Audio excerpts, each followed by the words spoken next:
రాష్ట్ర ప్రభుత్వం ప్రతి 3వ శనివారం నిర్వహిస్తున్న స్వర్ణాంధ్ర స్వచ్ఛాంధ్రలో అందరూ భాగస్వాములు కావాలని నగరపాలక సంస్థ కమిషనర్ ఎన్ మౌర్య పిలుపునిచ్చారు.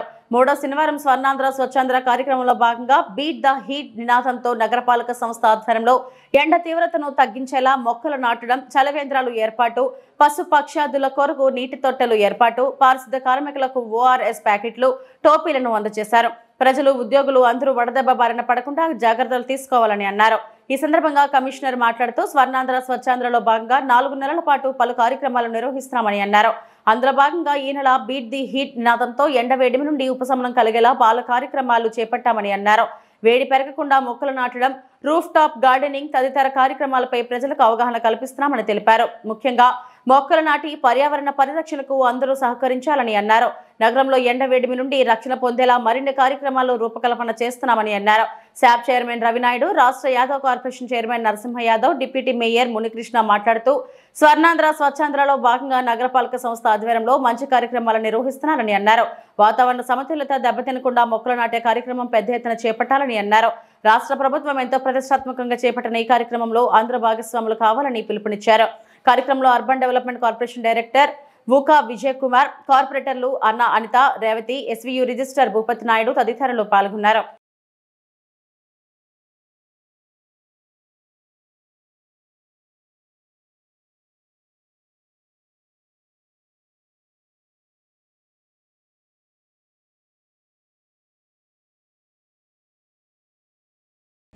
ఫిబ్రవరిలో సోర్స్ సెగ్రిగేషన్, మార్చ్లో single use plastic ban, April e waste check and మేలో. సో ఇప్పుడు ఎండ ఎక్కువ ఉంది, ఎండాకాలం కాబట్టి ఇందులో మనం ఏ జాగ్రత్తలు తీసుకోవాలి, ఏం చేస్తే ఈ వడదెబ్బ ఇలాంటివి రాకోకుండా మనం ప్రివెంట్ చేయగలము దానిపైన ఈరోజు ప్రోగ్రామ్ చేయడం జరుగుతుంది. అందులో భాగంగానే ఫస్ట్ మనం ట్రీ ప్లాంటేషన్ చేసాము.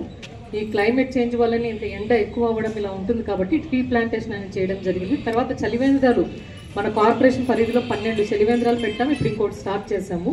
డిఫరెంట్ వేరియస్ ఏజెన్సీస్తో మనం కోఆర్డినేట్ చేసుకొని పెట్టడం జరిగింది. అలాగే ట్రాఫిక్ జంక్షన్స్లో షేడెడ్ నెట్స్, మన పైన గ్రీన్ మ్యాట్స్ కానీ అవి కూడా వేరే ఏజెన్సీస్తో కోఆర్డినేట్ చేసుకొని పెట్టడం జరిగింది.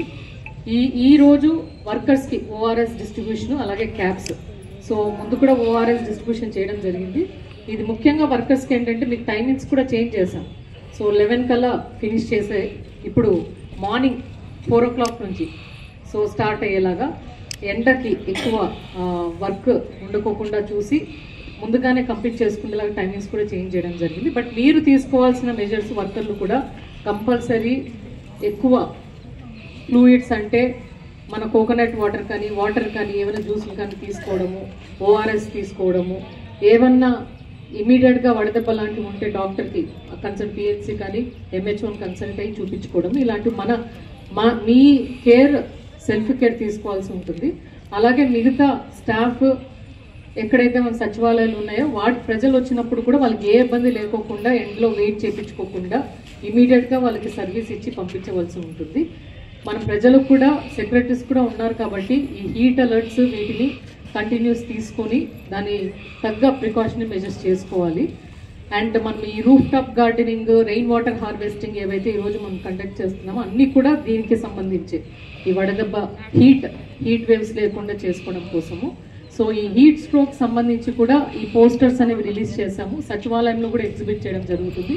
ప్రతి ఒక్కరు దీన్ని తెలుసుకుని ఏ ప్రివెంటివ్ మెజర్స్ తీసుకోవాలో వాటి జాగ్రత్తలు తీసుకుంటారని